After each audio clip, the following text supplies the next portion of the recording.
Paper है। तो आइए करते हैं शुरू, और इसकी मैं आपको जो PDF है वो भी अवेलेबल करवाऊंगा विद सॉल्यूशन, आगे बताऊंगा। और एक एक क्वेश्चन को ध्यान से पढ़िएगा, ध्यान से समझिएगा, आराम से समझाऊंगा मैं, और आपके एग्जाम में आ सकते हैं पूरे में से पूरे नंबर आपको अवश्य मिलेंगे।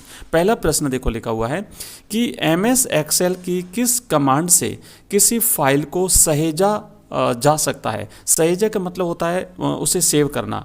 तो ऑप्शन यहाँ पे दिया हुआ देखो, सेव करना, रीनेम करना, ओपन करना और इंसर्ट करना। तो सहेजने के लिए किसी भी फाइल को सेव जो करना होता है उसके लिए सेव कमांड होती है। आप सेव कमांड या फिर Ctrl+S है ना, Ctrl+S से भी कर सकते हैं और सेव कमांड से भी हम उसे सेव कर सकते हैं। तो सही जवाब रहेगा इसका ऑप्शन A। दूसरा प्रश्न है कि सभी फाइलों को किस प्रतीक के साथ शुरू करना चाहिए।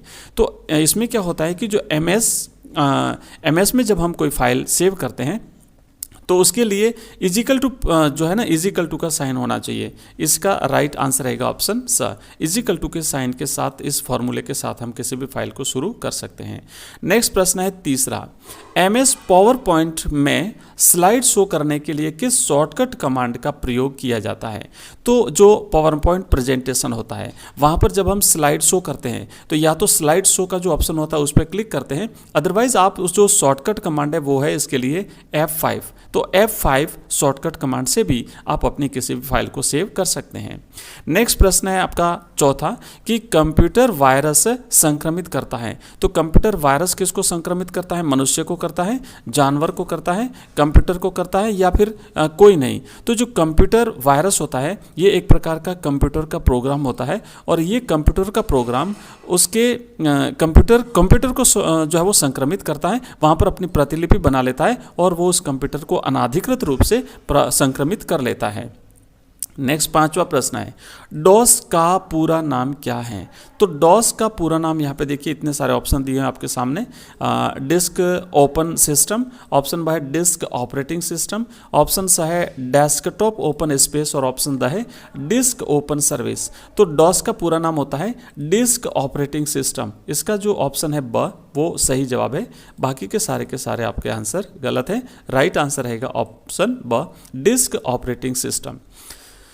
नेक्स्ट प्रश्न है छठा, G2C का मतलब क्या है। तो G2C का जो मतलब होता है, ऑप्शन यहाँ पे दिए हुए देखो, कंज्यूमर टू गवर्नमेंट गलत है, गवर्नमेंट टू बिजनेस गलत है, और गवर्नमेंट टू कंज्यूमर गलत है, और इनमें से कोई नहीं। तो इसका सही जवाब होगा इनमें से कोई नहीं, द, क्योंकि G2C का मतलब होता है government to citizen, government to citizen है ना। सरकार और नागरिकों के, आम जनता के बीच में जो वार्तालाप होता है वो G2C कहलाता है। तो G2C के लिए आएगा government to citizen. Okay, G2C government to citizen.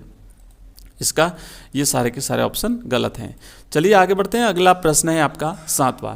दोस्तों मैंने आपको कहा था कि अगर आप इसकी PDF चाहते हैं तो आप हमारा टेलीग्राम चैनल ज्वाइन कर लीजिए। इस वीडियो के डिस्क्रिप्शन में हमारे टेलीग्राम चैनल का लिंक दिया हुआ है, वहाँ पर आपको हमारे सभी वीडियोज़ की PDF मिल जाएगी। इसके अलावा आप हमारा ऐप डाउनलोड कर सकते हैं, जहाँ पर हमने विभिन्न क्लासेस के लिए भिन्न कोर्सेज लॉन्च किए हैं, जहाँ पर आप भी अपनी सुविधा अनुसार जो भी कोर्सेज आप एक्सेस करना चाहें वहाँ पर आपको मिल जाएगा। वहाँ पर आपको ऑनलाइन टेस्ट देने की सुविधा भी मिलेगी, साथ ही साथ हमारे सभी वीडियो लेक्चर्स भी आपको वहीं पर मिल जाएंगे।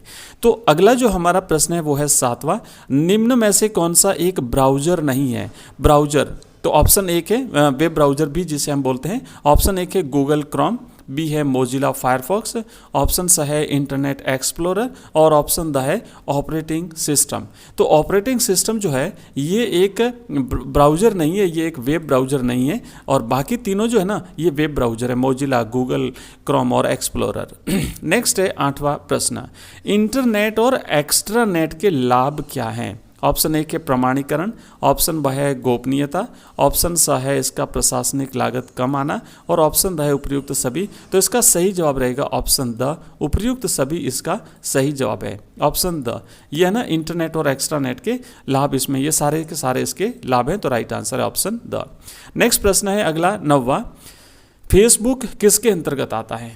पारंपरिक विपणन, सामाजिक मीडिया विपणन, इंटरनेट का विपणन, या फिर इनमें से कोई नहीं। तो फेसबुक जो है वो ऑप्शन ब इसका सही जवाब है, सामाजिक मीडिया विपणन के अंतर्गत आता है। बाकी के ऑप्शन आपके गलत हैं, तो इसका राइट आंसर रहेगा ऑप्शन द। तो देखो इस तरीके से हमने ये सारे के सारे आपके क्वेश्चंस किए हैं, और बाकी के जो क्वेश्चन है, उसके लिए हम नेक्स्ट एक वीडियो लेके आएंगे, तो वहाँ पर आपको इसका रिटर्न आंसर मैं आपको बता दूंगा, है ना।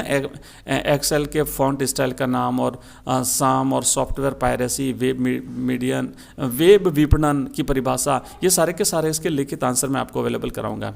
संक्षिप्त में आपको बताना वाईफाई क्या होता है और DHCP क्या है, कंप्यूटर नेटवर्क का मुख्य उद्देश्य क्या है, ऑपरेटिंग सिस्टम क्या होता है, ओपन सोर्स सॉफ्टवेयर क्या होते हैं, मतलब जो फ्री वाले जो सॉफ्टवेयर होते हैं जिसके पैसे नहीं देने होते हैं, इसके बारे में हम डिटेल से जानकारी प्राप्त करेंगे। सॉफ्टवेयर के 2 प्रकारों के नाम लिखिए, कंप्यूटर वायरस क्या है और ये किस प्रकार कंप्यूटर को नुकसान पहुंचाता है। उसके बाद फिर निबंधात्मक प्रश्न है जिसमें आपको लिखना है कि पारंपरिक और ई व्यापार में अंतर समझाइए, इलेक्ट्रॉनिक भुगतान के विभिन्न तरीकों को विस्तार पूर्वक समझाइए, और इंटरनेट पर कौन कौन सी सेवाएं उपलब्ध हैं विस्तार पूर्वक समझाइए, और टिप्पणी लिखनी है आपको ईमेल पर, एंटीवायरस पर और www पर।